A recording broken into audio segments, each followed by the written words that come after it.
Perekonomian dunia terus bergerak dan kini mengarah pada kawasan baru, yaitu Asia. Asia dengan sumber daya manusia dan potensi sumber daya alamnya yang melimpah menjadi sumber pertumbuhan ekonomi baru.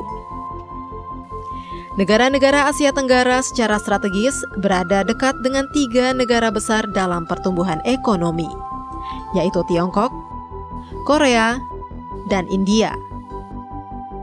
Hal ini membawa tantangan dan peluang yang cukup besar dalam perekonomian di kawasan, khususnya bagi negara-negara anggota Perhimpunan Bangsa-Bangsa Asia Tenggara, atau lebih dikenal dengan sebutan Association of Southeast Asian Nations (ASEAN). Tahun 2007, dalam pertemuan KTT ASEAN ke-13 di Singapura, para pemimpin negara ASEAN menandatangani ASEAN Economic Community Blueprint atau cetak biru masyarakat ekonomi ASEAN untuk tahun 2015.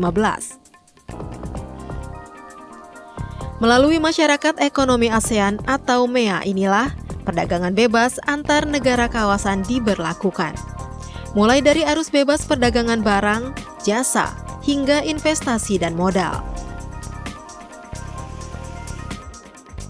Kalau kita melihat MEA, ya, ini kan sebuah penyatuan ekonomi. Artinya satu Asia Tenggara harus menjadi basis produksi dan juga menjadi pasar yang terintegrasi. Nah, bagaimana kita bisa memanfaatkan pasar yang tadinya hanya 250 juta, tapi sekarang menjadi 600 juta. Dan yang kedua, bagaimana tadinya kita hanya berpikir bahwa produksi itu hanya Indonesia, tetapi sekarang kita bicara basis produksi itu adalah basis produksi di Asia Tenggara. Keterbukaan ekonomi MEA mulai berlaku sejak akhir tahun 2015. Dibentuknya masyarakat ekonomi ASEAN bertujuan untuk menciptakan ASEAN sebagai kawasan ekonomi yang stabil, sejahtera, dan berdaya saing. Tercatat pada tahun 2014, produk domestik bruto gabungan ASEAN mencapai 2,6 triliun dolar Amerika Serikat dengan populasi 622 juta jiwa. Sehingga merupakan suatu harapan jika kawasan ASEAN akan menjadi salah satu kawasan ekonomi terbesar di dunia.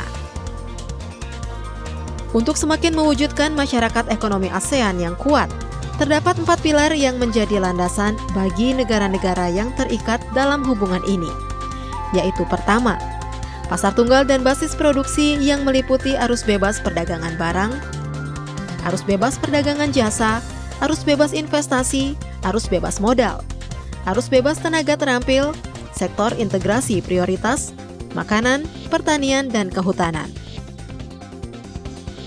Kedua, kawasan berdaya saing ekonomi tinggi yang meliputi kebijakan persaingan usaha, perlindungan konsumen, hak atas kekayaan intelektual atau HAKI, pengembangan infrastruktur, perpajakan, dan perdagangan elektronik. Ketiga, pembangunan ekonomi yang merata, meliputi pengembangan UKM dan inisiatif integrasi ASEAN. Dan keempat, integrasi dengan ekonomi global yang mencakup pendekatan koheren berkelanjutan untuk realisasi ekonomi eksternal dan meningkatkan partisipasi dalam jaringan pasokan dunia.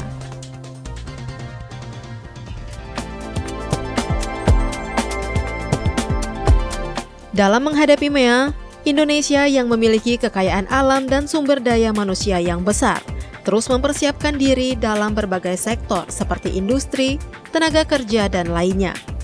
Serta turut berkoordinasi antar sesama negara di kawasan agar pencapaian perbaikan atau peningkatan, khususnya pada pertumbuhan ekonomi nasional, dapat tercapai. Fokus reformasi yang ditekankan Indonesia adalah keterbukaan dan kompetisi. Kita harus terbuka dan tidak mungkin lagi menjadi tertutup.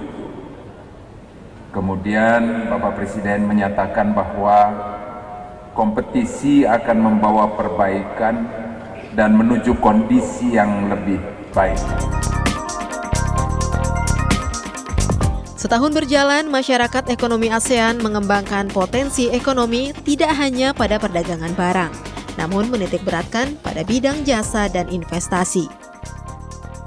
Sehingga di tengah lesunya kondisi perekonomian global yang mendera kawasan Eropa dan sekitar, kondisi sebaliknya justru terjadi pada perekonomian di kawasan Asia Tenggara yang mengalami peningkatan, khususnya di sektor pariwisata. Kunjungan wisatawan antar kawasan masyarakat ekonomi ASEAN terus menggeliat. Jadi MEA ini adalah tahapan awal. Kalau kita bisa memenangkan Indonesia sehingga kita menjadi basis produksi di kawasan ASEAN ini, maka kita akan bisa masuk di dalam global value chains global ya ini yang nilai tambah yang kita peroleh juga besar. Jadi bagaimana kemudian memanfaatkan ASEAN ini juga untuk kita berkooperasi. Jadi tidak sekedar kita berkompetisi. Untuk sektor-sektor yang kita bisa berkooperasi itu kita harus manfaatkan. Terintegrasinya aktivitas perekonomian antar negara ASEAN membawa angin segar bagi Indonesia yang semakin memperkuat posisi Indonesia dalam percaturan perekonomian dunia. MEA menggerakkan berbagai sektor yang menjadi peluang bagi Indonesia. Dari sektor perdagangan barang maupun jasa, pemerintah pun semakin gencar meningkatkan daya saing nasional.